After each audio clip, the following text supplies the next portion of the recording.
Hortensia, ve a sentarte a esa mesa del rincón. Aquí van a comer mi familia, al menos ellos tienen dinero para pagar su propia cuenta. Las palabras de Marta me golpearon en pleno pecho. Ahí estaba yo, Hortensia Chávez, de 67 años, parada en medio del restaurante mientras todos los comensales volteaban a vernos. Había llegado puntual al almuerzo dominical familiar, como cada semana, esperando compartir la mesa con mi hijo Carlos y mi nieta Tania. Pero lo que encontré fue una trampa perfectamente orquestada. Marta había invitado a sus padres, Paulina y Antonio Gallés, junto con su hermano Ignacio y su esposa Selma, sin avisarme. Y ahora pretendía mandarme a comer sola, como si fuera una indigente, como si no fuera yo quien había estado pagando estos almuerzos dominicales durante los últimos 3 años. Como si no fuera yo quien les había regalado la tarjeta de crédito que usaban para venir aquí cada domingo. ¿Cómo dices? Las palabras apenas salieron de mi garganta. El mesero se quedó inmóvil junto a nuestra mesa, con los menús en las manos, claramente incómodo con esta situación que se estaba desarrollando frente a todos los comensales. Lo que escuchaste perfectamente. Esta mesa es para 8 personas y somos 8. Tú te vas a sentar allá. Marta señaló una mesa pequeña en el rincón, cerca de los baños, donde normalmente se sentaban las personas que venían solas o esperaban para llevar. Una mesa que olía a desinfectante y tenía una silla coja. Mis piernas comenzaron a temblar. 67 años en este mundo, 40 trabajando como secretaria en esa oficina fría para darle a este hijo mío todo lo que necesitaba, y así me pagaba. Busqué la mirada de Carlos, esperando que defendiera a su madre, que dijera algo, lo que fuera. Pero mi hijo evitó mis ojos y se concentró en revisar su teléfono como si esta humillación pública no fuera con él. Carlos. Susurré su nombre como una súplica, como cuando era niño y necesitaba que yo lo protegiera de las burlas en la escuela, cuando llegaba llorando porque los otros niños se burlaban de sus zapatos viejos. Finalmente levantó la cabeza, pero lo que vi en sus ojos me destrozó por completo. No había amor, no había respeto, no había ni siquiera lástima. Solo había fastidio, como si yo fuera un problema incómodo que necesitaba resolver rápidamente. Mamá, es solo por hoy. La familia de Marta vino de lejos y queremos que estén cómodos. Tú entiendes, ¿verdad? No es para tanto. ¿Que yo entendiera? ¿Que no era para tanto? ¿Que entendiera que después de darle todo a este hombre, después de sacrificar mi juventud, mi dinero, mis sueños para que él pudiera tener una carrera universitaria, una casa bonita, una familia próspera, ahora me trataba como si fuera un mueble viejo que estorbaba? La familia de Marta me miraba con una mezcla de lástima fingida y satisfacción real. Antonio Gallés hasta sonreía disimuladamente, como si estuviera disfrutando el espectáculo. Su esposa Paulina movía la cabeza con falsa compasión, pero sus ojos brillaban de malicia. Pobrecita, murmuró Selma, la cuñada de Marta, lo suficientemente alto para que yo escuchara. Debe ser difícil depender de la caridad de los hijos a esta edad. ¿Caridad? Yo, que había trabajado desde los 15 años, que había ahorrado cada dólar durante décadas, que había vendido las joyas de mi difunta madre para pagar la carrera de medicina de Carlos, que había hipotecado mi propia casa para darle el enganche de la suya, ¿dependía de su caridad? Tania, mi nieta de 17 años, levantó la vista de su plato con los ojos muy abiertos. Sabía que algo estaba terriblemente mal, pero era solo una niña. ¿Qué podía hacer contra esta coalición de adultos crueles? ¿Y quién va a pagar la cuenta de tu familia, Marta? Pregunté con la voz más calmada que pude reunir, aunque por dentro sentía como si me estuvieran desgarrando. Porque si mal no recuerdo, la última vez que vinieron, la cuenta fue de $250 y ustedes se fueron muy rápido cuando llegó el momento de pagar. La cara de Marta se transformó completamente. Sus mejillas se pusieron rojas de la ira y sus ojos se entrecerraron como los de una víbora. No es tu problema, Hortensia. Nosotros nos hacemos cargo de lo nuestro, no como otras personas que viven de limosnas y se creen con derecho a opinar. ¿Limosnas? Esa palabra me atravesó como un hierro caliente. Yo, que había trabajado durante 40 años como secretaria en esa oficina donde me trataban como parte del mobiliario, juntando cada dólar, ahorrando hasta mi propia comida para que Carlos pudiera estudiar medicina, ¿vivía de limosnas? Los otros comensales ya no disimulaban. Nos miraban abiertamente, algunos hasta susurraban entre ellos. Una pareja de ancianos en la mesa de al lado movía la cabeza con desaprobación, pero no sabía si era hacia mí o hacia ellos. Está bien, dije finalmente, con una calma que me sorprendió hasta a mí misma. Me voy a sentar allá. Caminé hacia esa mesa miserable del rincón, sintiendo las miradas de todos los comensales clavándose en mi espalda como agujas. Cada paso era una tortura, pero mantuve la cabeza en alto. No iba a darles el gusto de verme llorar en público. No iba a destruir los últimos restos de dignidad que me quedaban. Me senté sola en esa mesa diminuta que se tambaleaba, viendo cómo mi familia se reía y conversaba como si nada hubiera pasado. Como si yo no existiera. Como si los últimos 67 años de mi vida, de sacrificios y amor incondicional, no hubieran significado absolutamente nada para ellos. Pero entonces Tania hizo algo que cambió todo para siempre. Se levantó de su silla, ignorando las miradas furiosas de sus padres, caminó hasta mi mesa y se sentó frente a mí. Abuela, yo voy a comer contigo. No, mijita, regresa con tu familia. No quiero que tengas problemas por mi culpa. Pero Tania me tomó de la mano con esa fuerza que solo tienen los jóvenes cuando defienden lo que es justo, me miró directamente a los ojos y dijo algo que hizo que el restaurante entero se quedara en silencio. En realidad, abuela, ¿por qué no les dices a todos quién es la que realmente mantiene nuestra casa?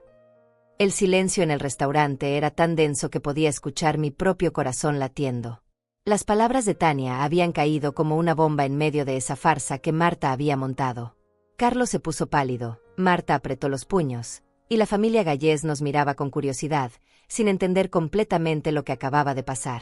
Pero yo sí sabía. Mi nieta acababa de abrir una puerta que ellos habían estado cerrando con llave durante años. Una puerta que guardaba la verdad sobre quién realmente pagaba las cuentas en esa familia que me había humillado públicamente. Todo comenzó hace 5 años, cuando Carlos terminó su especialización en cardiología. Yo estaba tan orgullosa de mi hijo doctor, de ese niño que había criado sola después de que su padre nos abandonara cuando apenas tenía 8 años. Recordaba perfectamente el día que llegó corriendo a casa, con lágrimas en los ojos, preguntándome por qué su papá no volvía más. ¿Hice algo malo, mami? Por eso se fue. Le mentí. Le dije que su papá tenía que trabajar muy lejos, que volvería pronto. Pero yo sabía la verdad. Su padre se había ido con una mujer 20 años menor y nunca más supimos de él. Nunca mandó ni $1, nunca llamó en su cumpleaños, nunca preguntó si su hijo necesitaba algo. Así que fui padre y madre. Trabajé dobles turnos en la oficina, vendí todo lo que tenía valor, incluso el anillo de bodas de mi abuela, para que Carlos nunca sintiera que le faltaba algo. Pagué su escuela privada, sus uniformes, sus libros, sus clases de inglés. Cuando cumplió 15 años y me pidió una fiesta, trabajé fines de semana durante 6 meses para dársela. Mami, eres la mejor madre del mundo, me decía entonces, abrazándome fuerte cuando llegaba cansada del trabajo. ¿Dónde había quedado ese niño? ¿En qué momento el amor se había convertido en desprecio? Cuando Carlos entró a la universidad para estudiar medicina, yo sabía que no tenía el dinero para pagársela. Mi salario de secretaria apenas alcanzaba para los gastos básicos. Pero un día llegué a casa y lo encontré llorando sobre los libros. No puedo más, mamá. Los otros estudiantes tienen todo y yo no tengo ni para comprar los materiales. Mejor me salgo y busco trabajo. Ni se te ocurra, le dije con una firmeza que no sabía que tenía. Tú vas a ser médico, cueste lo que cueste. Y costó todo. Hipotequé la casa que había heredado de mis padres, esa casita humilde pero propia donde habíamos vivido toda la vida. Pedí préstamos en el banco, usando como garantía mi trabajo de 20 años en la misma empresa. Vendí las pocas joyas que tenía, incluso la cadena de oro que mi madre me había dado antes de morir. Algún día te voy a pagar todo esto con intereses, te lo prometo, me decía Carlos cada vez que yo llegaba con el dinero para otra colegiatura, para otros libros, para otra cosa que necesitaba. Durante 8 años, mantuve a Carlos en la universidad. 8 años comiendo frijoles y arroz, usando la misma ropa hasta que se deshacía, caminando en lugar de tomar el autobús para ahorrar esos pocos dólares. Pero cada sacrificio valía la pena cuando veía las calificaciones de mi hijo, cuando me contaba de sus logros, cuando me decía que yo era su heroína. Cuando se graduó y consiguió trabajo en el hospital, pensé que finalmente podríamos respirar. Que podría dejar de preocuparme por el dinero, que tal vez hasta podríamos salir a cenar de vez en cuando, como una familia normal. Pero entonces llegó Marta. La conoció durante su residencia. Era enfermera, bonita, de familia acomodada. Desde el primer día que la trajo a casa, supe que había algo en ella que no me gustaba. No era nada que pudiera explicar con palabras, solo una sensación, una frialdad en su mirada cuando pensaba que yo no la estaba viendo. «Es maravillosa, mamá», me decía Carlos, con esa sonrisa bobalicona que ponen los hombres cuando están enamorados. «Es inteligente, trabajadora, viene de una buena familia. Sus padres tienen una empresa de construcción». Ah, sí, la famosa empresa de construcción de los Gallés, que resultó estar quebrada, pero eso lo supe después. En ese momento, yo solo quería que mi hijo fuera feliz. Cuando Carlos me dijo que se iban a casar, yo me alegré sinceramente. Pensé que Marta podría ser la hija que nunca tuve, que podríamos formar una familia unida. Hasta le ofrecí pagar parte de la boda. «No es necesario, señora Hortensia», me había dicho Marta con esa sonrisa falsa que después aprendí a reconocer. «Mi familia se encarga de todo». Pero 3 días antes de la boda, Carlos llegó desesperado a mi casa. «Mamá, necesito tu ayuda. Los padres de Marta tuvieron un problema con el negocio y no pueden pagar el salón. Si no pagamos mañana, cancelan todo». ¿Qué iba a hacer? ¿Dejar que mi hijo se quedara sin boda? Saqué mis últimos ahorros, los $5,000 que había logrado juntar trabajando horas extras durante 2 años. Los $5,000 que eran para arreglar el techo de mi casa, que se filtraba cada vez que llovía. «Esto es solo prestado, mamá. Te lo devolvemos el próximo mes», me prometió Carlos. Nunca vi ni un centavo de regreso. Después de la boda, las cosas cambiaron. Carlos ya no venía a visitarme tan seguido. Cuando lo hacía, Marta siempre tenía una excusa para quedarse en el auto o llegar tarde. Poco a poco, mi hijo se fue alejando, como si yo fuera un capítulo embarazoso de su pasado que prefería olvidar. Pero cuando nació Tania, pensé que las cosas mejorarían. Una nieta puede unir a cualquier familia, pensé. Y tenía razón, pero no como yo esperaba. «Mamá, necesitamos que nos ayudes con los gastos del bebé», me dijo Carlos un día, cuando Tania tenía apenas 3 meses. El sueldo del hospital no alcanza y Marta tuvo que dejar de trabajar para cuidarla. Y ahí comenzó todo otra vez. La leche en polvo, los pañales, la ropa, las medicinas, todo lo que esa niña necesitaba, yo se lo compraba. No porque Carlos no pudiera, sino porque cada dólar que él ganaba se iba en el carro nuevo, en la ropa de marca de Marta, en las salidas con sus amigos médicos. Cuando Tania cumplió 2 años, Carlos y Marta compraron casa. Una casa hermosa en una colonia exclusiva, con 3 recámaras y jardín. El día que me llevaron a conocerla, me sentí orgullosa. Mi hijo había llegado lejos. «¿Cómo lograron comprar algo tan bonito?», les pregunté, admirando la sala elegante y la cocina moderna. «Bueno, mamá, tú sabes que los médicos ganamos bien», dijo Carlos, evitando mi mirada. «Y los papás de Marta nos ayudaron con el enganche». Mentira. Lo supe después, cuando encontré los papeles. Yo había sido quien dio el enganche. Los $50,000 que saqué al hipotecar mi casa por segunda vez, esos $50,000 que Carlos me pidió prestados para una emergencia médica que nunca existió. Pero seguí callada. Seguí creyendo que todo era temporal, que cuando Carlos se estableciera mejor en su carrera, cuando Marta regresara a trabajar, todo cambiaría. No cambió. Solo empeoró. «En realidad, abuela», repitió Tania, apretando mi mano más fuerte, «¿por qué no les dices a todos que eres tú quien paga nuestra casa, nuestro carro, nuestros almuerzos dominicales?» Carlos se levantó tan rápido que tiró su copa de agua. «Tania, cállate. No sabes de lo que estás hablando». Pero mi nieta no se calló. Esa niña valiente, que había crecido viendo todo, que sabía perfectamente de dónde venía el dinero que mantenía a su familia a flote. «Sí sé, papá. Sé que cada mes la abuela te da $2,000.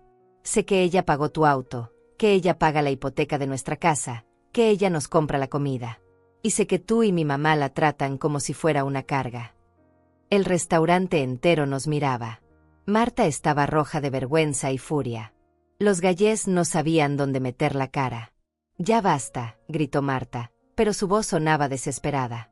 «Esta niña no sabe lo que dice. Son puras fantasías. Pero yo ya no podía seguir callando. Las palabras de mi nieta habían roto la presa que había construido durante años para proteger el orgullo de mi hijo. No son fantasías, Marta, dije con una voz que no reconocía como mía. Y creo que es hora de que todos sepan la verdad. Las palabras salieron de mi boca como agua que rompe un dique. Ya no podía detenerlas. Ya no quería hacerlo. Después de años de tragarme la humillación, de proteger el orgullo de un hijo que me pagaba con desprecio, mi nieta me había dado el valor para hablar. La verdad es que durante los últimos 5 años, yo he estado manteniendo a esta familia, dije, levantándome de esa mesa miserable del rincón. Mi voz era firme, más firme de lo que había sido en mucho tiempo. Cada mes, Carlos recibe de mí $2.500 para los gastos de la casa. El pago de su hipoteca sale de mi cuenta bancaria. Su auto, ese Mercedes del que tanto presume, lo pagué yo. Marta intentó interrumpirme, pero alcé la mano y continué. Los viajes que publican en Facebook, las cenas en restaurantes caros, la ropa de marca, todo sale de mi dinero. Dinero que gané trabajando 40 años. Dinero que ahorré viviendo como una monja para darle a mi hijo la vida que él creía merecer. Carlos estaba pálido como un papel. Mamá, no hagas esto aquí. Podemos hablar en casa. ¿En casa? ¿En cuál casa, Carlos? ¿En la que hipotequé 2 veces para mantener tu estilo de vida? ¿O en la tuya, esa que según tú compraste con tu esfuerzo? Mi voz se quebró ligeramente, pero continué. No, hijo. Ya no más conversaciones en privado. Ya no más secretos para proteger tu imagen. Los Gallés nos miraban boquiabiertos. Antonio había dejado de sonreír y Paulina parecía querer desaparecer debajo de la mesa. Ignacio y Selma intercambiaban miradas incómodas, claramente arrepentidos de haber venido a este almuerzo familiar que se había convertido en un juicio público. Pero lo que realmente me dolió fue la expresión en el rostro de Carlos. No había vergüenza. No había arrepentimiento. Solo había rabia. Rabia porque su farsa había sido expuesta. Rabia porque ya no podría seguir aparentando ser el hijo exitoso que mantenía a su familia con su propio esfuerzo. Esto es ridículo, murmuró Marta, pero su voz sonaba temblorosa. Hortensia está exagerando. Es cierto que nos ayuda de vez en cuando, pero... ¿De vez en cuando? Tania se levantó también, con esa valentía que solo tienen los jóvenes cuando ven una injusticia. Mamá, la abuela nos da dinero cada primer lunes del mes. Lo sé porque he visto los recibos.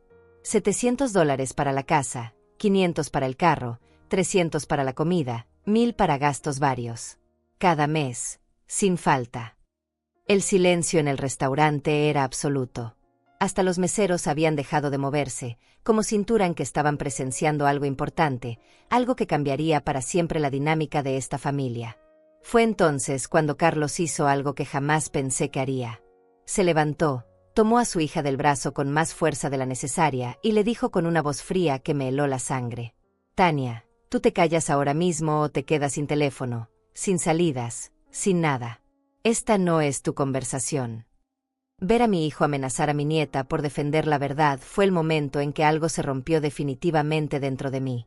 No era solo mi corazón, era algo más profundo. Era la última gota de respeto que tenía hacia el hombre en el que se había convertido mi bebé. Suéltala, le dije con una voz que nunca había usado con él. No te atrevas a tocar a esa niña por decir la verdad que tú no tienes valor de admitir. Carlos me miró con una expresión que jamás olvidaré. Era la mirada de un extraño, de alguien que me odiaba por haber arruinado su espectáculo. Tú eres la que está arruinando todo, mamá. Era necesario hacer este show delante de toda esta gente. Show. La palabra me golpeó como una bofetada. ¿Llamar show a decir la verdad? ¿Show a defender mi dignidad después de que tu esposa me humillara públicamente? Marta se levantó también, con las mejillas rojas de vergüenza e ira. Nadie te pidió que nos mantuvieras, Hortensia. Si lo haces, es porque quieres. Nadie te está obligando. Esas palabras fueron como un puñal en el pecho. ¿Qué nadie me pidió? En serio, Marta. Me volví hacia Carlos, buscando sus ojos que ahora evitaban los míos. ¿Le vas a decir tú o le digo yo cómo llegaste a mi casa hace 3 años, llorando como un niño porque no podían pagar la hipoteca? Carlos cerró los ojos y negó con la cabeza. Mamá, por favor. Pero ya no había vuelta atrás. Llegaste a mi casa un domingo, igual que hoy. Te sentaste en mi cocina y me dijiste, mamá, nos van a quitar la casa. Marta está embarazada otra vez y yo no puedo con todos los gastos. Si no conseguimos $15,000 esta semana, perdemos todo. Los Gallés nos miraban como si estuviéramos protagonizando una telenovela. Otros comensales habían dejado de disimular y nos observaban abiertamente. Y yo, como la tonta que soy, como la madre que creía que su hijo la amaba, fui al banco al día siguiente y saqué esos $15,000 de mi jubilación. Dinero que había ahorrado durante 20 años para mis gastos médicos, para mi vejez. Eso fue diferente, murmuró Carlos. Era una emergencia. ¿Y qué hay de los otros 10,000 que me pediste 6 meses después para el auto de Marta? ¿Y los 5,000 para las vacaciones en Cancún? ¿Y los 8,000 para el aire acondicionado nuevo? Todo eran emergencias, Carlos. Marta intentó levantarse de la mesa, claramente queriendo escapar de esta situación, pero la detuve con la mirada. No, Marta. Tú empezaste esto. Tú fuiste la que me humilló públicamente, la que me trató como si fuera una limosnera. Ahora vas a escuchar hasta el final. Me volví hacia los Gallés, que seguían sentados como estatuas, sin saber qué hacer. Y ustedes, la familia próspera que tiene dinero para pagar su propia comida, ¿saben que su hija y su yerno han estado viviendo de mi dinero durante años? ¿Saben que esa casa bonita de la que tanto presumen, ese carro de lujo, esas vacaciones en la playa, todo ha salido de la jubilación de una secretaria jubilada? Antonio Gallés finalmente encontró su voz. Nosotros no sabíamos. Por supuesto que no sabían. Porque Carlos y Marta han estado mintiendo. A ustedes, a mí, a toda la familia. Han estado viviendo una vida de mentiras, mantenida por una mujer de 67 años que se sacrificó toda la vida por un hijo que ahora la trata como basura. Tania estaba llorando en silencio, pero eran lágrimas de rabia, no de tristeza. Mi nieta había visto la injusticia y había tenido el valor de señalarla, algo que yo no había tenido durante años. Carlos finalmente habló, pero sus palabras fueron las más dolorosas de toda la tarde. Si tanto te molesta ayudarnos, mamá, simplemente deja de hacerlo. Nadie te está pidiendo que te sacrifiques por nosotros. ¿Nadie me estaba pidiendo? ¿En serio creía que yo había estado manteniéndolos durante años por mi propio gusto? Creía que había hipotecado mi casa, que había gastado mis ahorros, que había trabajado hasta los 65 años porque me divertía hacerlo. Tienes razón, Carlos, le dije con una calma que me sorprendió. Nadie me está pidiendo que los mantenga. Y desde hoy, nadie va a tener que pedírmelo nunca más. Me volví hacia Tania, que me miraba con los ojos llenos de lágrimas. Mijita, ¿quieres venir conmigo? Vamos a almorzar a otro lugar, donde las personas se respeten entre sí. Mi nieta no dudó ni un segundo. Se levantó, tomó su bolsa y caminó hacia mí. Sí, abuela. Vamos. Mientras caminábamos hacia la salida, escuché a Marta susurrar algo sobre drama innecesario y a Carlos murmurar sobre falta de respeto. Pero no me volví. Ya había perdido demasiados años volteando atrás, esperando que ellos cambiaran. En la puerta del restaurante, Tania me tomó del brazo. Abuela, ¿estás bien? Sí, mijita, le dije, y por primera vez en años, era verdad. Estoy más que bien. Estoy libre. Esa noche no pude dormir. Me quedé sentada en mi cocina, con una taza de té de manzanilla que se había enfriado hace horas, repasando una y otra vez lo que había pasado en el restaurante. Las palabras de Carlos resonaban en mi cabeza como un eco doloroso. Si tanto te molesta ayudarnos, simplemente deja de hacerlo. ¿Era tan fácil para él? 5 años de sacrificio se podían borrar con una frase cruel dicha en un momento de rabia. Pero lo que más me dolía no era la ingratitud, sino la frialdad. La forma en que me había mirado, como si yo fuera una extraña que se había metido en su vida para causarle problemas. Tania se había quedado conmigo esa tarde. La había llevado a comer helado después del restaurante, y ella me había contado cosas que yo ya sospechaba pero que me dolió escuchar confirmadas. Abuela, ellos siempre hablan mal de ti cuando no estás, me había dicho mientras removía su helado de vainilla. Mamá dice que eres muy dramática, que exageras todo. Y papá Papá dice que te gusta hacerte la víctima para que la gente te tenga lástima. Cada palabra era una puñalada. ¿Así me veían? ¿La mujer que había trabajado doble turno para pagar sus estudios era dramática? ¿La madre que había vendido hasta sus joyas familiares para que él pudiera ser médico se hacía la víctima? ¿Y tú qué piensas, mijita?, le había preguntado, aunque temía la respuesta. Yo pienso que sin ti, nosotros no tendríamos nada, había respondido Tania con esa honestidad brutal que solo tienen los adolescentes. Y pienso que mis papás son unos malagradecidos. Ahora, a las 3 de la mañana, con el silencio de la casa pesándome como una losa, comencé a hacer algo que debía haber hecho años atrás. Comencé a revisar papeles, a organizar recibos, a documentar cada dólar que había dado a esa familia que ahora me trataba como un estorbo. Fui a mi closet y saqué la caja de zapatos donde guardaba todos los comprobantes. Era una caja vieja, de cuando me compré unos zapatos para la graduación de Carlos. Zapatos que me costaron una semana de comida de frijoles y arroz, pero que valía la pena porque mi hijo se graduaba de médico. Cuando abrí la caja, me golpeó el olor a papel viejo y la tristeza de todos esos recuerdos. Ahí estaban los recibos bancarios de cada transferencia, los comprobantes de cada pago, las cartas que Carlos me había escrito pidiéndome dinero. Cartas llenas de promesas que nunca cumplió. La primera era de hace 5 años, escrita en su letra de médico que casi no se podía leer. Mamá querida, necesito tu ayuda para el enganche de la casa. Son $50,000, pero te prometo que te los devuelvo en cuanto me establezca bien en el hospital. Eres la mejor madre del mundo. La mejor madre del mundo. ¿Cuándo había dejado de serlo? ¿En qué momento pasé de ser su heroína a ser su carga? Seguí leyendo. Una carta de hace 4 años. Mamá, el carro de Marta se descompuso y necesitamos uno nuevo para que pueda llevar a Tania a la escuela. ¿Podrías prestarnos 20,000? Ya sabes que apenas nos estamos acomodando. Otra de hace 3 años. Mamá, Tania necesita aparatos para los dientes y el seguro no los cubre. Son $8,000, pero es por la salud de tu nieta. Y así, carta tras carta, promesa tras promesa que nunca se cumplió. Cada vez que yo vaciaba mis ahorros para ayudarlos, Carlos me decía que era la última vez, que ya no me molestaría más. Pero al mes siguiente llegaba otra emergencia, otra necesidad, otra excusa. Comencé a hacer cuentas en una hoja de papel. 50,000 del enganche de la casa, 20,000 del carro de Marta, 15,000 de la crisis de la hipoteca, 8,000 de los aparatos de Tania, 5,000 de las vacaciones en Cancún porque necesitaban relajarse después de tanto estrés, 10,000 del aire acondicionado y las renovaciones de la casa.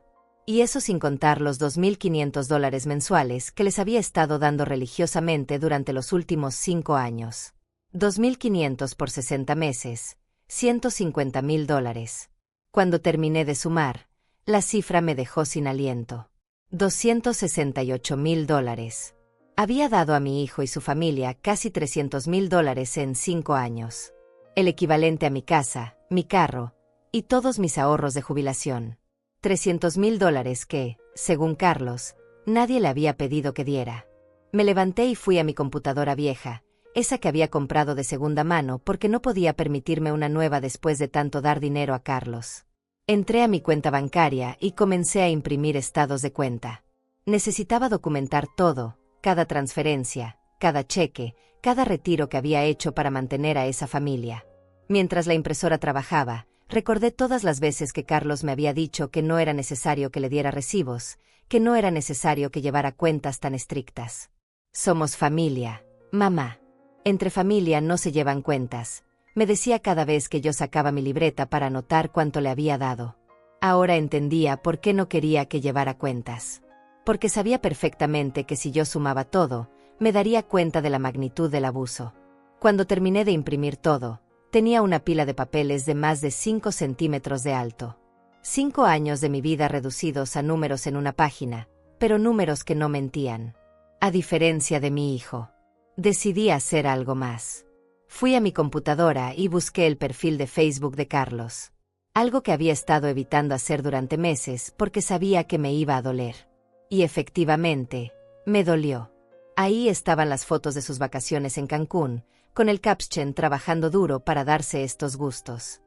Las fotos del carro nuevo de Marta con bendecidos por todo lo que hemos logrado con nuestro esfuerzo. Las fotos de su casa renovada con cuando trabajas duro, los sueños se hacen realidad. Nuestro esfuerzo. Trabajando duro. Nuestros sueños. No había una sola mención a la madre que había hecho posible todo eso. No había una sola foto conmigo. Era como si yo no existiera en esa vida perfecta que él había construido con mi dinero. Pero lo que más me dolió fue una publicación de hace apenas 2 semanas. Una foto de Carlos con Marta y Tania en un restaurante caro, con el texto, Family Time con mis 2 mujeres favoritas. Gracias a Dios por bendecirme con una familia tan hermosa y por darme la fuerza para proveer para ellas. La fuerza para proveer. Mi dinero se había convertido en su fuerza para proveer. Cerré la computadora y regresé a mi cocina. Ya había visto suficiente. Ya sabía lo que tenía que hacer. Tomé mi teléfono y marqué el número de mi banco. Aunque eran las 4 de la mañana, sabía que tenían servicio automático las 24 horas. Necesitaba cancelar todas las transferencias automáticas que tenía programadas para Carlos. Para cancelar transferencias automáticas, presione 3, me dijo la voz grabada. Presioné 3 y seguí las instrucciones. Una por una, cancelé todas las transferencias. Los $700 mensuales para la hipoteca. Los 500 para el pago del carro. Los 300 para los gastos de la casa. Los 1000 para gastos varios. Con cada cancelación, sentía como si me quitara un peso de encima. Como si después de años cargando una piedra enorme en la espalda, finalmente pudiera respirar. Cuando terminé, me quedé sentada en silencio. Por primera vez en 5 años, el próximo mes Carlos no recibiría ni $1 mío. Por primera vez en 5 años, tendría que enfrentar sus responsabilidades como el adulto que supuestamente era. Pero sabía que esto no iba a terminar aquí. Carlos no iba a aceptar que se acabara su fuente de dinero fácil. Vendría a buscarme, me rogaría, me haría sentir culpable. Usaría a Tania, usaría el chantaje emocional, usaría todo lo que estuviera a su alcance para que yo volviera a abrir mi cartera. Por eso necesitaba estar preparada. Necesitaba proteger lo poco que me quedaba antes de que él tratara de quitármelo todo. Al día siguiente tenía que ir al banco, tenía que hablar con un abogado, tenía que asegurarme de que mi casa, mi único patrimonio real, estuviera protegida. Porque ahora sabía de lo que Carlos era capaz. Y sabía que cuando se diera cuenta de que el dinero se había acabado, trataría de tomar por la fuerza lo que ya no podía obtener con lágrimas falsas. Mientras guardaba todos los papeles en una carpeta nueva, recordé algo que mi madre me había dicho años atrás. Hija, el amor sin límites se convierte en abuso. Y el abuso sin consecuencias se convierte en costumbre. Carlos había convertido mi amor en costumbre. Pero las costumbres se pueden cambiar. Y yo estaba lista para cambiar la mía. A las 8 de la mañana ya estaba vestida y lista para salir. Había dormido apenas 2 horas, pero me sentía más despierta de lo que había estado en años. Era como si la confrontación del restaurante hubiera removido una niebla que llevaba tiempo nublando mi mente. Mi primera parada fue el banco. Entré con mi carpeta llena de documentos y pedí hablar con el gerente. Era el mismo banco donde había trabajado durante 40 años depositando mi salario, donde había sacado todos esos préstamos para mantener a Carlos, donde había hipotecado mi casa 2 veces. Señora Chávez, me saludó el gerente, el señor Romario Pacheco, un hombre de unos 50 años que me conocía desde que era empleado junior. ¿En qué podemos ayudarla hoy? Romario, necesito proteger mis activos, le dije directamente. Y necesito entender todas las opciones que tengo. Le expliqué la situación sin entrar en detalles dramáticos, solo los hechos financieros. Le mostré los estados de cuenta, las transferencias, los montos que había estado dando mensualmente durante 5 años. Dios mío, señora Chávez, murmuró mientras revisaba los papeles. Usted ha transferido. Esto es mucho dinero. $268,000 en 5 años, le confirmé. Y ahora necesito asegurarme de que lo que me queda esté protegido. Romario me explicó varias opciones. Podía cambiar todas mis cuentas a cuentas que requirieran doble autorización para cualquier movimiento. Podía crear un fideicomiso para proteger mi casa. Podía establecer límites de retiro diarios más bajos.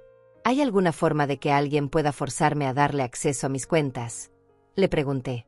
No, Señora, a menos que usted firme documentos dándole poder legal a otra persona, nadie puede tocar su dinero. ¿Y si alguien trata de convencerme de que firme esos documentos? Romario me miró con comprensión. Había visto casos similares antes. Señora Chávez, usted está en peligro. No físicamente, le respondí, pero creo que van a presionarme mucho para que siga dándoles dinero. Entiendo. Vamos a establecer un código de seguridad. Cualquier transacción mayor a $500 requerirá que usted venga personalmente al banco y dé este código. Si alguien la presiona para hacer transferencias por teléfono o internet, no podrá hacerlo. Pasamos 2 horas configurando todas las protecciones. Cuando salí del banco, me sentía como si hubiera puesto un escudo alrededor de mi vida financiera. Mi siguiente parada fue la oficina del licenciado Tales Muñoz, un abogado que me había recomendado una antigua compañera de trabajo. Su oficina estaba en un edificio viejo del centro, pero el hombre me inspiró confianza desde el primer momento. Señora Chávez, cuénteme qué necesita, me dijo después de ofrecerme un café que rechacé porque ya tenía los nervios alterados. Le conté toda la historia. Los préstamos, las transferencias mensuales, la humillación del restaurante, las amenazas implícitas de Carlos cuando le dije que no iba a darle más dinero.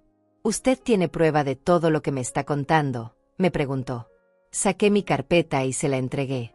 El licenciado Muñoz revisó cada papel en silencio, de vez en cuando movía la cabeza o hacía anotaciones en un cuaderno.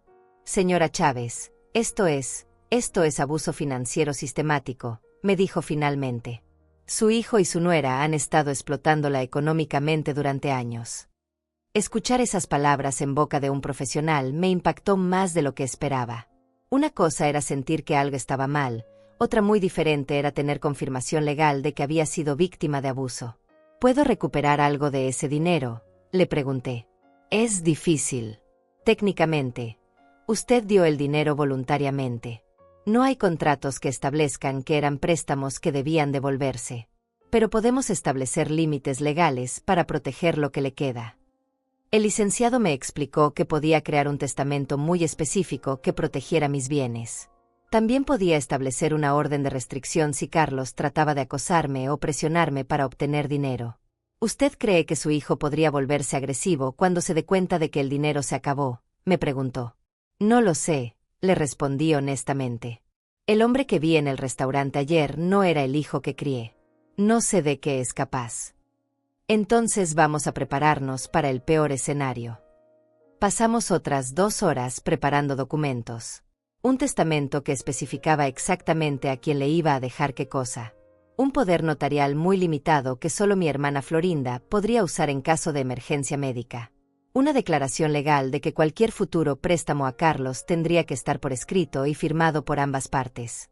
Señora Chávez, hay algo más que necesito preguntarle, me dijo el licenciado antes de que me fuera.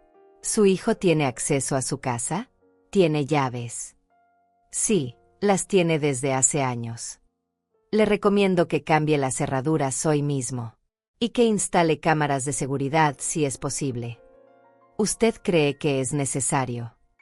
Señora, en casos de abuso financiero, cuando se corta el flujo de dinero, los abusadores a menudo escalan su comportamiento.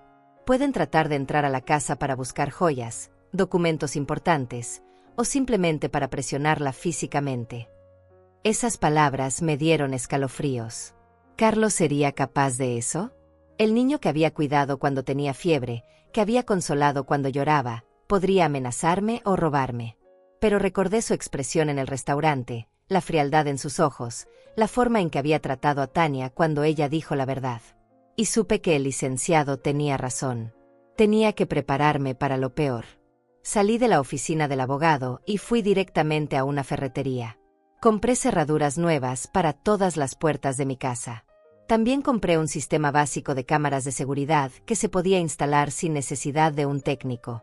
¿Es para su casa, señora?, me preguntó el empleado, un joven llamado Antonio que me ayudó a cargar todo al carro. Sí, necesito sentirme más segura. Entiendo. Con tanta inseguridad que hay ahora, muchas personas están instalando cámaras. ¿Vive sola? Sí, vivo sola. Entonces definitivamente es buena idea. ¿Necesita que alguien le ayude con la instalación? No, gracias. Puedo hacerlo yo misma. Y era verdad. Durante todos esos años manteniendo a Carlos, había aprendido a hacer muchas cosas yo sola. Había cambiado llaves antes, había instalado sistemas eléctricos básicos, había reparado electrodomésticos. Cuando no tienes dinero para pagar técnicos porque se le estás dando todo a un hijo ingrato, aprendes a arreglártela sola. Llegué a casa a las 4 de la tarde, cargada de bolsas y con una determinación que no había sentido en años. Lo primero que hice fue cambiar la cerradura de la puerta principal. Mientras trabajaba, recordé todas las veces que Carlos había llegado sin avisar, usando sus llaves como si mi casa fuera suya. Es que no quería molestarte tocando, mamá, me decía siempre. Pero ahora entendía que no era consideración, era control. Era una forma de recordarme que él tenía acceso a mi espacio, a mi vida, a todo lo mío cuando él quisiera. Mientras instalaba la segunda cerradura, sonó mi teléfono. Era Carlos. Mamá, necesitamos hablar, me dijo sin saludar siquiera. ¿De qué quieres hablar, Carlos? Del show que hiciste ayer en el restaurante. Lastimaste mucho a Marta, y Tania llegó a casa muy confundida. ¿Que yo había lastimado a Marta? ¿Que Tania estaba confundida? La audacia de este hombre me dejó sin palabras por un momento. Carlos, yo no hice ningún show. Tú y tu esposa me humillaron públicamente y yo simplemente dije la verdad. Esa no es tu verdad que decir, mamá. Son asuntos privados de nuestra familia. ¿Asuntos privados? Mi dinero es asunto privado de tu familia.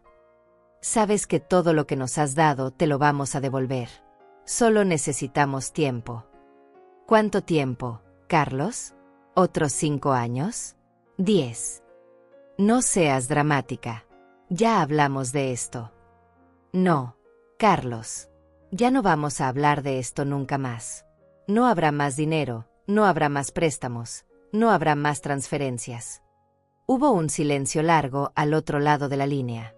Cuando Carlos volvió a hablar, su voz había cambiado completamente. Mamá, espero que entiendas las consecuencias de lo que estás diciendo. Me estás amenazando, Carlos. No te estoy amenazando. Solo te estoy diciendo que si dejas de ayudarnos, van a pasar cosas que tal vez no te gusten. Esas palabras confirmaron todos mis miedos. Mi hijo, mi único hijo, me estaba amenazando porque había decidido dejar de mantenerlo. ¿Qué tipo de cosas, Carlos? Bueno, tal vez Tania no pueda venir a verte tan seguido. Tal vez nosotros no podamos seguir incluyéndote en las reuniones familiares. Tal vez tengas que acostumbrarte a estar más sola. Ahí estaba. El chantaje emocional que había estado esperando. Carlos sabía que lo único que me dolería más que perder mi dinero era perder a mi nieta. Carlos, le dije con una voz más firme de lo que me sentía, si utilizas a tu hija para chantajearme, te prometo que vas a conocer una versión de mí que no sabías que existía. No te estoy chantajeando, mamá. Solo te estoy explicando cómo van a ser las cosas. Perfecto. Entonces ya sabemos los dos dónde estamos parados. Colgué el teléfono antes de que pudiera responder. Mis manos temblaban, pero continué instalando las cerraduras. Carlos había mostrado su verdadera cara. Ya no era solo ingratitud o frialdad. Era manipulación pura y dura. Pero yo ya no era la misma mujer que había estado tolerando abuso durante 5 años. Ahora era una mujer con un plan. Durante las siguientes 3 semanas, viví en una calma extraña. Era como estar en el ojo del huracán, sabiendo que todo alrededor era caos, pero experimentando una paz que no había sentido en años. No sonaba mi teléfono a las 6 de la mañana con emergencias financieras de Carlos. No tenía que revisar mi cuenta bancaria cada día para ver cuánto había desaparecido. Por primera vez en 5 años, mi dinero era completamente mío. Pero Carlos no se había quedado callado. Su silencio hacia mí contrastaba brutalmente con el ruido que estaba haciendo en las redes sociales. Algunas personas no entienden lo que significa la familia. Había publicado en Facebook 3 días después de nuestra llamada telefónica. Pero nosotros seguimos adelante, confiando en que Dios proveerá. La hipocresía me revolvió el estómago. El hombre que me había amenazado con quitarme a mi nieta ahora se hacía la víctima en Internet. Una semana después, Publicó una foto de él y Marta en un restaurante caro con el caption: a pesar de los obstáculos, seguimos celebrando la vida.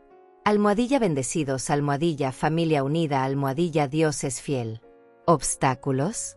Yo me había convertido en un obstáculo por negarme a seguir manteniéndolos. Pero lo que más me dolió fue la publicación que hizo al final de la segunda semana. Una foto de Tania sola, sentada en su cuarto, con el texto: mi princesa está triste porque algunas personas han decidido alejarse de nuestra familia. Pero siempre estaremos aquí para protegerla del drama y la negatividad. Estaba usando a mi nieta como arma emocional, pintándome como la abuela cruel que había abandonado a su familia. Y lo peor es que sabía que mucha gente le creería, porque Carlos siempre había sido muy hábil manipulando la narrativa. Decidí llamar a Tania directamente. Marqué su número de celular, ese teléfono que yo le había comprado para su quinceañero. Abuela. Su voz sonaba cautelosa, como si tuviera miedo de que alguien la escuchara. Hola, mijita. ¿Cómo estás? Estoy bien, pero, abuela, ¿es verdad que ya no quieres vernos más? Ahí estaba. Carlos le había lavado el cerebro a mi nieta, probablemente diciéndole que yo los había abandonado por egoísmo. Claro que quiero verte, Tania. ¿Quién te dijo eso? Papá dice que estás enojada con nosotros y que decidiste cortar la relación. Dice que hay personas tóxicas que es mejor alejar de nuestras vidas. ¿Personas tóxicas? Yo, que había sacrificado todo por esa familia, era ahora una persona tóxica. Mijita, tú puedes salir de tu casa sin que tus papás sepan. ¿Por qué? Porque necesitamos hablar, y necesitamos hacerlo sin que ellos influyan en lo que me vas a decir. Quedamos de vernos en una cafetería cerca de su escuela al día siguiente. Cuando llegué, Tania ya estaba ahí, con una expresión triste que me partió el corazón. Abuela, ¿por qué ya no nos das dinero? La pregunta directa me sorprendió. ¿Tus papás te mandaron a preguntarme eso? No, pero todo en la casa está muy tenso. Mamá llora mucho y papá está siempre enojado. Dicen que van a tener que vender el carro y tal vez mudarse a una casa más pequeña. ¿Mudarse a una casa más pequeña? Carlos ganaba suficiente como cardiólogo para mantener a su familia. El problema no era falta de dinero, era falta de dinero gratis. Tania, tu papá te ha dicho por qué dejé de darles dinero. Dice que te pusiste egoísta porque te estás haciendo vieja y que ya no entiendes cómo funciona la familia. Cada palabra era una puñalada. Carlos no solo me había cortado de sus vidas, sino que estaba envenenando a mi nieta contra mí. Mijita, ¿tú crees que soy egoísta? Tania me miró durante un largo momento. No, abuela. Creo que mis papás se acostumbraron a que tú pagaras todo y ahora están asustados porque tienen que hacerse responsables de sus propios gastos. Mi nieta tenía 17 años, pero entendía la situación mejor que los adultos de su casa. ¿Y cómo te sientes tú con todo esto? Me siento mal porque sé que tú no hiciste nada malo, pero también me da miedo que ya no pueda verte. ¿Te han prohibido verme? No directamente, pero papá dice que tú estás pasando por una etapa difícil y que es mejor darte espacio hasta que se te pase. Una etapa difícil. 5 años manteniendo a su familia habían sido reducidos a una etapa difícil que se me iba a pasar. Esa tarde, cuando regresé a casa, decidí hacer algo que no había hecho en años. Entré a mi computadora y abrí mi propia cuenta de Facebook. Había estado tan ocupada trabajando y manteniendo a Carlos que ni siquiera publicaba nada. Pero ahora tenía algo que decir. Escribí un post largo y pensado. No mencioné nombres, no hice acusaciones directas, pero conté mi historia. Hablé de una madre que había trabajado toda su vida para darle a su hijo las oportunidades que ella nunca tuvo.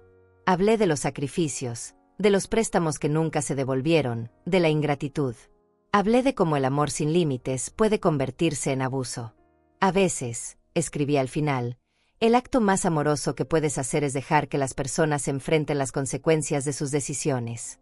A veces, decir no más es la única forma de preservar tu dignidad y enseñarles a otros el valor de lo que perdieron. Publiqué el post y apagué la computadora. No quería ver las reacciones, no quería leer los comentarios. Solo quería que quedara registrado en algún lugar mi versión de la historia. Pero al día siguiente, cuando revisé mi teléfono, tenía 32 mensajes de texto. Amigas de la oficina donde había trabajado, vecinos, familiares lejanos, todos expresando su apoyo. Muchas me contaron historias similares, de hijos adultos que abusaban financieramente de sus padres mayores. «Hiciste bien, Hortensia», me escribió mi prima Olivia. Ese muchacho necesitaba un límite desde hace años. Yo pasé por lo mismo con mi hijo, me escribió mi antigua compañera de trabajo. Hasta que no les quitas el dinero, no aprenden a valorar lo que tienen. Pero también tenía 3 llamadas perdidas de Carlos y un mensaje de texto que me heló la sangre. «Mamá, mañana voy para allá. Necesitamos hablar seriamente». No era una invitación. Era una orden. Y yo sabía que Carlos venía a confrontarme, probablemente a tratar de intimidarme para que volviera a darle dinero. Pero esta vez yo estaba preparada. Tenía mis cerraduras nuevas, mis cámaras instaladas, y mi teléfono listo para llamar a la policía si era necesario. Carlos había subestimado a su madre durante años. Estaba a punto de descubrir su error. Carlos llegó a mi casa el viernes por la tarde, como había prometido en su mensaje amenazante. Lo vi a través de la ventana antes de que tocara la puerta. Venía con esa expresión que conocía bien, la misma que ponía de niño cuando sabía que había hecho algo malo pero esperaba que yo lo perdonara sin consecuencias. Tocó el timbre 3 veces seguidas, después golpeó la puerta con el puño. «Mamá, ábreme. Sé que estás ahí». «¿Qué quieres, Carlos?», le grité desde adentro, sin abrir. «Necesitamos hablar. Ábreme la puerta. Podemos hablar así. Te escucho perfectamente. No voy a hablar contigo a través de una puerta como si fuera un extraño. Pues te vas a tener que acostumbrar, porque las llaves que tenías ya no sirven». Hubo un silencio. Lo escuché intentar meter su llave en la cerradura, confirmando lo que yo ya sabía. Había venido esperando entrar a mi casa sin mi permiso, como siempre había hecho. «Cambiaste las cerraduras». Su voz había subido una octava. «¿En serio llegaste a ese extremo?» «¿Qué extremo, Carlos?» «Proteger mi propia casa». «Soy tu hijo, mamá. Esta es mi casa familiar. Esta es mi casa. La casa que hipotequé 2 veces para mantenerte. Y ahora es solo mía». Lo escuché pateando algo, probablemente la maceta que tenía junto a la puerta. Después se fue hacia la ventana de la sala y comenzó a tocar el cristal. «Mamá, abre esa puerta ahora mismo o voy a hacer un escándalo que van a escuchar todos los vecinos». «Hazlo», le respondí, manteniéndome firme aunque por dentro temblaba. «Y de paso explícales por qué tu madre de 67 años tiene que esconderse de su propio hijo». Carlos se quedó callado por un momento. Cuando volvió a hablar, había cambiado de táctica. «Mamá, por favor. Solo quiero hablar contigo. Podemos resolver esto como adultos». «¿Como adultos?» «Como cuando me amenazaste con quitarme a mi nieta si no te seguía dando dinero». «Yo nunca te amenacé. Solo te expliqué cómo iban a ser las cosas». «¿Y cuál es la diferencia?» «La diferencia es que tú estás exagerando todo, como siempre». Ahí estaba otra vez. Según Carlos, yo siempre exageraba, siempre era dramática, siempre malinterpretaba las cosas. Era su forma de invalidar cualquier queja legítima que yo pudiera tener. «Carlos, si quieres hablar conmigo, podemos hacerlo por teléfono. O puedes venir otro día y hablar civilizadamente, sin llegar con exigencias». «No puedo hablar por teléfono. Esto es serio. Necesitas entender lo que está pasando». «¿Qué está pasando, Carlos?»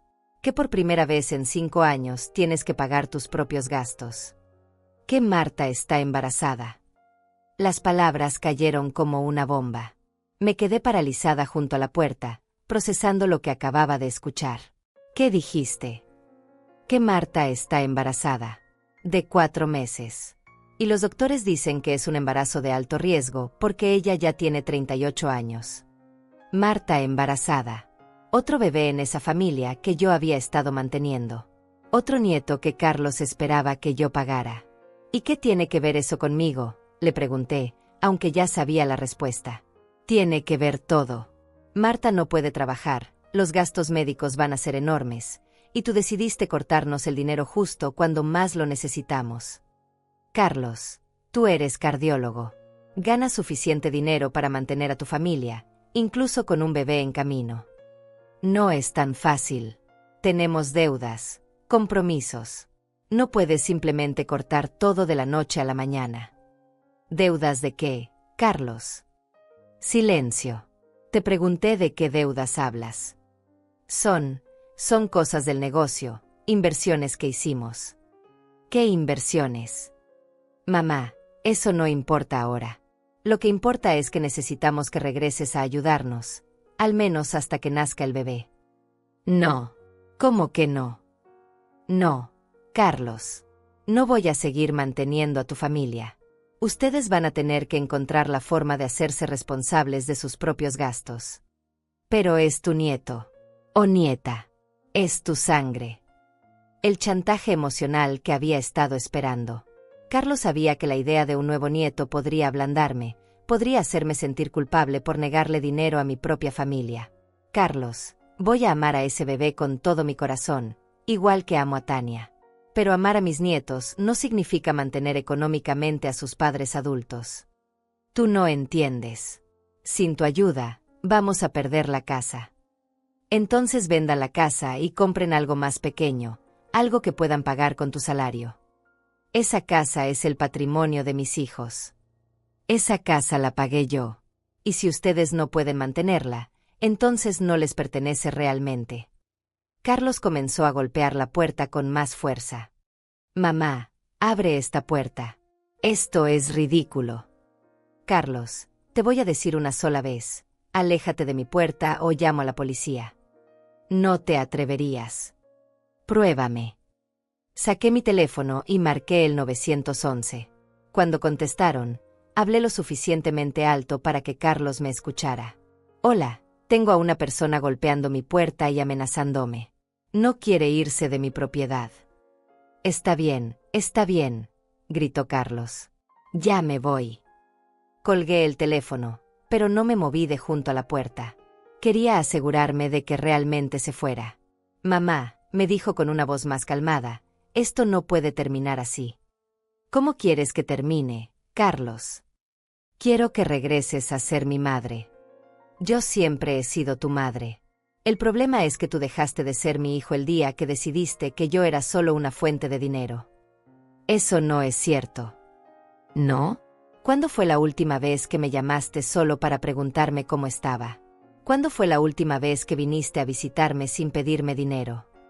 Silencio otra vez. ¿Sabes qué día es hoy, Carlos? Viernes. Es el aniversario de la muerte de tu abuela. Mi madre. La mujer que vendió sus joyas para que tú pudieras estudiar. Y no me llamaste, no me mandaste un mensaje, no recordaste que este día siempre es difícil para mí. Se me olvidó. Se te olvidan muchas cosas, Carlos. Se te olvida que tengo sentimientos, que tengo necesidades, que existo para algo más que para financiar tu vida. Mamá, yo sí te amo. No, Carlos. Tú amas mi dinero. A mí me toleras cuando es necesario para conseguirlo. Eso no es justo. ¿Sabes que no es justo? Que yo tenga 67 años y no tenga ahorros para mi vejez porque se los di todos a un hijo que me trata como basura. Eso no es justo. Escuché sus pasos alejándose de la puerta. Pensé que se había ido, pero después lo escuché hablando por teléfono. Marta, no funcionó. Se puso loca, cambió las cerraduras. No quiso ni abrir la puerta. Sí, vamos a tener que usar el plan B. ¿Plan B? ¿Qué plan B? Esperé hasta escuchar su carro alejándose antes de asomarme por la ventana. Efectivamente, se había ido. Pero sus palabras me habían dejado inquieta. ¿Qué plan B habían estado discutiendo Carlos y Marta? Esa noche no pude dormir. Me quedé despierta pensando en el embarazo de Marta, en las deudas misteriosas que habían mencionado Carlos, en ese plan B que habían estado tramando. Pero sobre todo, pensé en la frialdad con la que mi hijo había hablado conmigo. No había habido amor en su voz, no había habido respeto, no había habido siquiera lástima. Solo había habido frustración porque su fuente de dinero fácil se había cerrado. Al día siguiente temprano, sonó mi teléfono. Era un número que no reconocía. Señora Hortensia Chávez. Sí, soy yo. Habla el licenciado Ignacio Fagundes, del despacho jurídico Fagundes y Asociados.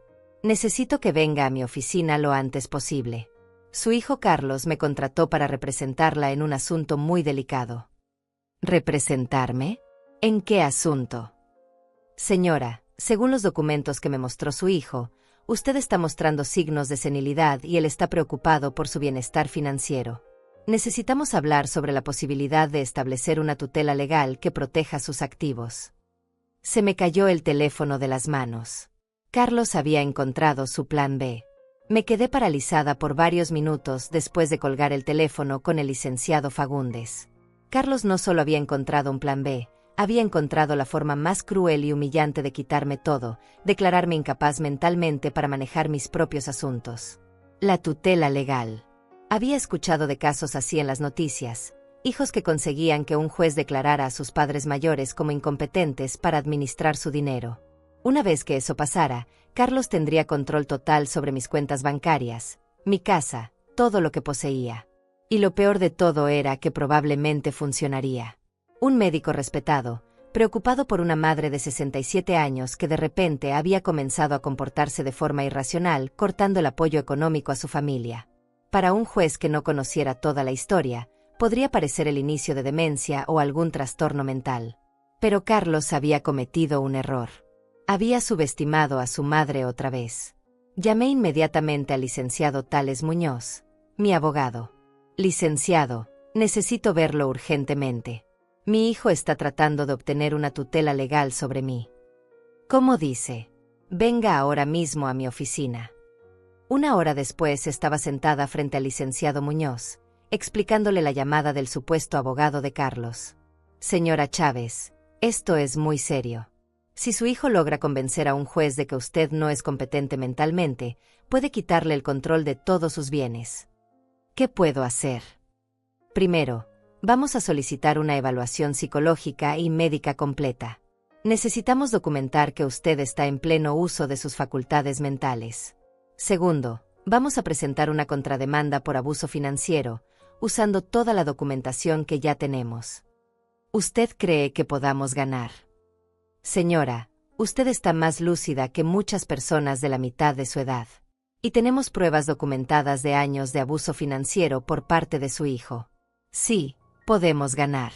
Pero va a ser una batalla. Pasé los siguientes 3 días en una serie de evaluaciones médicas y psicológicas. Exámenes de memoria, pruebas cognitivas, análisis de sangre, resonancias magnéticas. Todo para probar lo que yo ya sabía, que estaba perfectamente bien mentalmente. Señora Chávez, me dijo la psicóloga después de la última evaluación, usted tiene la claridad mental de una persona 20 años menor. No hay absolutamente ningún signo de deterioro cognitivo. Mientras esperaba los resultados oficiales, decidí hacer algo que debería haber hecho años atrás. Fui a la oficina de recursos humanos del hospital donde trabajaba Carlos. Señora Chávez, ¿en qué podemos ayudarla?, me preguntó la coordinadora de recursos humanos, una mujer llamada Selma Gallés que, irónicamente, tenía el mismo apellido que los padres de Marta. Necesito reportar una situación que podría afectar la reputación del hospital, le dije directamente. Le expliqué toda la situación, mostrándole la documentación del abuso financiero, las amenazas de Carlos, y ahora el intento de tutela fraudulenta. Señora Chávez, esto es muy grave. Un médico que abusa financieramente de su propia madre y luego trata de declararla incompetente para robar sus bienes. Esto va contra todos nuestros códigos de ética. Yo no quiero dañar su carrera, le dije, y era verdad. Solo quiero que sepan qué tipo de persona es realmente. No se preocupe. Esto se manejará de forma confidencial, pero definitivamente necesitamos investigarlo. Esa misma tarde, Carlos me llamó. Su voz sonaba desesperada. Mamá, ¿qué hiciste? ¿Por qué fuiste al hospital? ¿Cómo supiste que fui al hospital? Me llamaron de recursos humanos. Dijeron que habías hecho una denuncia contra mí. Reporté la verdad, Carlos. Reporté que estás tratando de robarme mis bienes declarándome incompetente mentalmente. Yo no estoy tratando de robarte nada. Estoy tratando de protegerte. ¿Protegerme de qué? De ti misma. de las decisiones irracionales que estás tomando. ¿Qué tiene de irracional dejar de mantener a un hijo adulto que me trata mal? Todo. Somos tu familia. Se supone que las familias se ayudan. Las familias se ayudan, Carlos. No se explotan mutuamente. Mamá, retira esa denuncia del hospital y cancela toda esta locura de los abogados. Podemos resolver esto en familia. No, Carlos. Ya no hay vuelta atrás. Te vas a arrepentir. Cuando estés vieja y enferma y no tengas a nadie, te vas a acordar de este momento. Ya estoy vieja, Carlos. Y ya estoy sola. La diferencia es que ahora es por mi propia decisión. Colgué el teléfono y me quedé sentada en mi cocina, temblando. Pero no era miedo lo que sentía. Era rabia. Rabia por todos los años perdidos, por todo el dinero desperdiciado, por todo el amor no correspondido. Al día siguiente recibí una llamada del licenciado Muñoz con noticias que me cambiaron la vida. Señora Chávez, tengo buenas noticias. Primero, todas sus evaluaciones médicas y psicológicas resultaron perfectas. No hay ninguna base para una tutela legal. Segundo, el licenciado Fagundes que la llamó no existe. Carlos inventó esa historia para asustarla. ¿Qué? No hay ningún despacho jurídico Fagundes y Asociados registrado en la ciudad. Su hijo la llamó haciéndose pasar por un abogado para intentar intimidarla. El nivel de manipulación al que había llegado Carlos me dejó sin palabras. No solo había tratado de robarme legalmente, sino que había inventado una farsa completa para asustarme y hacerme pensar que ya era demasiado tarde para defenderme. Pero hay más, continuó el licenciado. Investigué las finanzas de su hijo, como me pidió. Está en una situación financiera mucho peor de lo que usted imagina. ¿Qué tan mala? Debe $120,000 en tarjetas de crédito. Su casa está en proceso de ejecución hipotecaria porque no ha pagado en 4 meses. Y hay una demanda civil en su contra por una inversión fraudulenta que hizo el año pasado. $120,000 en deudas. La casa en ejecución hipotecaria. Una demanda por fraude. Todo mi dinero no había sido para mantener el estilo de vida de Carlos. Había sido para tapar sus deudas y sus malas decisiones financieras. ¿Qué puedo hacer con esta información? Podemos usarla en nuestra contrademanda. Vamos a demostrar que su hijo no estaba preocupado por su bienestar mental, sino desesperado por acceder a su dinero para pagar sus propias deudas. ¿Y el hospital? Ya comenzaron su propia investigación. Un médico que miente, que abusa de su familia, y que aparentemente ha estado involucrado en inversiones fraudulentas, su carrera está en serio peligro. Esa noche, por primera vez en semanas, dormí profundamente. No porque mis problemas hubieran terminado, sino porque finalmente tenía las armas para defenderme. Carlos había jugado sucio, había mentido, había manipulado, había tratado de robarme usando el sistema legal. Pero había subestimado a su madre una vez más. Yo había aprendido a defenderme. Y tenía las pruebas para destruir todas sus mentiras. Al día siguiente temprano, mientras tomaba mi café de la mañana, sonó el timbre. Era Tania, con los ojos rojos de tanto llorar. Abuela, ¿puedo quedarme contigo? ¿Qué pasó, mijita? Mis papás se pelearon toda la noche. Papá está desesperado porque dice que va a perder su trabajo por tu culpa. Mamá no para de llorar porque dice que van a perder la casa. Y yo ya no aguanto más el drama. Abrí mis brazos y mi nieta se refugió en ellos como cuando era pequeña. Claro que puedes quedarte conmigo, mijita, todo el tiempo que necesites. Abuela, ¿qué va a pasar? La verdad va a salir a la luz, Tania.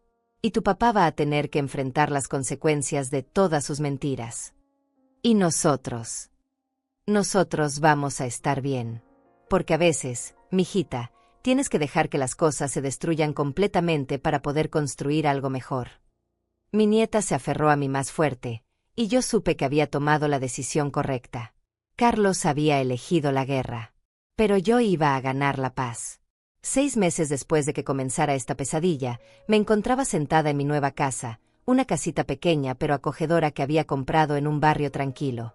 Era la primera vez en décadas que tenía una propiedad completamente libre de hipotecas, completamente mía. El jardín era pequeño, pero perfecto para las plantas de tomate que había sembrado la semana anterior. La casa anterior, esa que había hipotecado 2 veces para mantener a Carlos, la había vendido finalmente. Con ese dinero, más lo poco que me quedaba de mis ahorros después de años de mantener a una familia ingrata, había logrado comprar esta nueva casa y aún me sobraba dinero para vivir cómodamente. Tania vivía conmigo ahora. Oficialmente se había quedado temporalmente mientras sus padres resolvían sus problemas, pero ambas sabíamos que esto era permanente. Mi nieta había encontrado en mi casa la paz que no tenía en la suya. «Abuela, llegó una carta para ti», me dijo Tania, entrando a la cocina donde yo preparaba el almuerzo. «Es del juzgado». Tomé la carta con manos firmes. Ya no me temblaban como antes. Los últimos meses me habían dado una fortaleza que no sabía que tenía. Era la resolución final del caso. El juez había fallado completamente a mi favor. Carlos no solo había perdido su intento de tutela, sino que había sido ordenado a pagarme una compensación por abuso financiero. $150,000 que, según el juez, representaban una parte del dinero que me había quitado usando manipulación emocional. Pero la compensación monetaria no era lo más importante. Lo importante era el reconocimiento legal de que yo había sido víctima, no la madre loca que Carlos había tratado de pintar ante el mundo. «¿Qué dice, abuela?» «Dice que ganamos, mijita. Completamente». Tania sonrió, pero era una sonrisa triste. A pesar de todo lo que había pasado, seguía siendo doloroso ver cómo se había destruido su familia. «¿Has sabido algo de tus padres?», le pregunté mientras guardaba la carta. «Papá perdió su trabajo en el hospital», me dijo con voz bajita. La investigación confirmó que había estado mintiendo sobre muchas cosas. Mamá tuvo que vender su carro y están viviendo en un apartamento pequeño del otro lado de la ciudad. Carlos había perdido todo. Su trabajo, su casa, su reputación, su familia. Parte de mí, la parte que aún recordaba al niño que había criado sola, sentía lástima por él. Pero la mujer que había aprendido a valorarse a sí misma sabía que esto era lo que tenía que pasar. Y el bebé. Nació la semana pasada. Una niña. La llamaron Esperanza. Esperanza. Mi segunda nieta, a quien probablemente nunca conocería por culpa de las decisiones de su padre. ¿Quieres ir a conocerla?, le pregunté a Tania. ¿Tú me dejarías? Claro, mijita. Ella es tu hermana, y son tus padres. Yo nunca te voy a prohibir que tengas una relación con ellos. Pero tú no quieres verlos. Me quedé pensando en esa pregunta durante un largo momento. ¿Quería ver a Carlos? ¿Quería conocer a mi nueva nieta? ¿Quería intentar una reconciliación? No, Tania. No quiero verlos. No porque los odie, sino porque ya no hay confianza. Y sin confianza, no hay familia real. Mi nieta me abrazó. Te entiendo, abuela. Y no te juzgo. Esa tarde, después de que Tania se fuera a visitar a sus padres y conocer a su hermana, me quedé sola en mi jardín. Era un día hermoso de primavera, y mis plantas de tomate ya comenzaban a mostrar los primeros brotes. Estaba regando las plantas cuando escuché que alguien tocaba la puerta. Por un momento se me aceleró el corazón, pensando que podría ser Carlos. Pero cuando abrí, era Marta. Se veía terrible. Había perdido mucho peso, tenía ojeras profundas, y cargaba a un bebé que no podía tener más de una semana de nacida. Hortensia, por favor, necesitamos hablar. No tenemos nada de qué hablar, Marta. Sí tenemos. Necesito disculparme contigo. La miré durante un largo momento. Esta no era la mujer arrogante que me había humillado en el restaurante meses atrás. Esta era una mujer quebrada, desesperada. Puedes hablar desde ahí, le dije, sin invitarla a pasar. Tienes razón en todo. Carlos me mintió sobre muchas cosas. Me dijo que tú tenías mucho dinero, que eras tacaña, que no querías ayudarnos porque eras egoísta. Nunca me dijo que estabas usando tus ahorros de jubilación para mantenernos. ¿Y qué diferencia habría hecho? Toda la diferencia del mundo. Yo nunca habría permitido que abusáramos de ti de esa forma. Pero lo permitiste, Marta. Durante 5 años. Porque no sabía la verdad. Carlos manejaba todo el dinero, todas las cuentas. Yo pensaba que él ganaba suficiente para mantener nuestro estilo de vida. ¿Y las deudas? Las inversiones fraudulentas. Marta comenzó a llorar. No sabía nada de eso tampoco. Carlos me había dicho que eran inversiones legítimas, que iba a multiplicar nuestro dinero. Cuando todo se vino abajo, me enteré de que había estado mintiendo sobre todo. El bebé comenzó a llorar también, y Marta la meció suavemente. Era hermosa, con el cabello oscuro de la familia Chávez y los ojos grandes de su madre. ¿Cómo se llama? Esperanza. Como te dijo Tania. Es un nombre bonito. Hortensia, por favor. Sé que no tengo derecho a pedirte nada, pero ¿podrías perdonarme? No te pido que nos ayudes económicamente, no te pido que regreses a nuestras vidas. Solo te pido que me perdones por haberte tratado tan mal. Miré a esta mujer que había sido mi enemiga durante tanto tiempo, cargando a mi nieta que nunca conocería, llorando lágrimas de arrepentimiento real. Carlos sabe que estás aquí. No. Él dice que tú nos destruiste la vida, que todo es tu culpa. Pero yo sé la verdad. Nosotros nos destruimos solos con nuestra avaricia y nuestras mentiras. ¿Y qué van a hacer ahora? Carlos está buscando trabajo en otro estado. Dice que aquí ya no puede trabajar como médico después de lo que pasó. Vamos a tener que empezar de cero. Tal vez eso sea lo mejor para ustedes. Tal vez. Hortensia, hay algo más que necesitas saber. Carlos está enfermo. ¿Enfermo de qué? Depresión severa. Desde que perdió el trabajo, desde que se dio cuenta de todo lo que había perdido por su avaricia, no es el mismo. A veces pienso que si no fuera por las niñas, él haría algo drástico. Esa información me impactó más de lo que esperaba. A pesar de todo lo que había pasado, no quería que Carlos se lastimara. ¿Está recibiendo ayuda? Sí, está viendo a un psicólogo. Pero es un proceso muy lento. Dile que si realmente quiere sanar, tiene que empezar por aceptar la responsabilidad de lo que hizo. No puedes curar una herida que no reconoces que tienes. Marta asintió. Se lo diré. ¿Y Marta? Sí. Cuida a esa niña. Y a Tania también. Ellas no tienen la culpa de los errores de los adultos. Lo haré. Te lo prometo. Marta se fue, y yo regresé a mi jardín. Pero esta vez no estaba regando plantas. Estaba llorando. No por tristeza, sino por alivio. El perdón que le había dado a Marta no era para ella, era para mí. Era la última carga que necesitaba soltar para ser completamente libre. Esa noche, cuando Tania regresó de visitar a sus padres, me contó de su hermana pequeña, de cómo había ayudado a cambiarle el pañal, de cómo la bebé se había dormido en sus brazos. ¿Crees que algún día vas a conocerla, abuela? No lo sé, mijita. Pero no necesito conocerla para amarla. Y no necesito ver a tus padres para desearles lo mejor. ¿Los perdonaste? Perdoné a tu mamá. A tu papá. Todavía no. Pero tal vez algún día. ¿Y si él viene a pedirte perdón? Si viene con humildad real, si acepta completamente lo que hizo, si no trata de justificarse o culparme a mí, tal vez. Pero tendría que ser un Carlos muy diferente al que yo conozco. Esa noche, después de que Tania se durmiera, me senté en mi nueva sala, con una taza de té de manzanilla, mirando las fotos que tenía en la mesa de centro. Fotos de Tania en su graduación, fotos mías con mi madre, fotos de momentos felices que no incluían a Carlos. Me di cuenta de que por primera vez en años, era completamente feliz. No tenía la familia que había soñado, pero tenía la vida que merecía.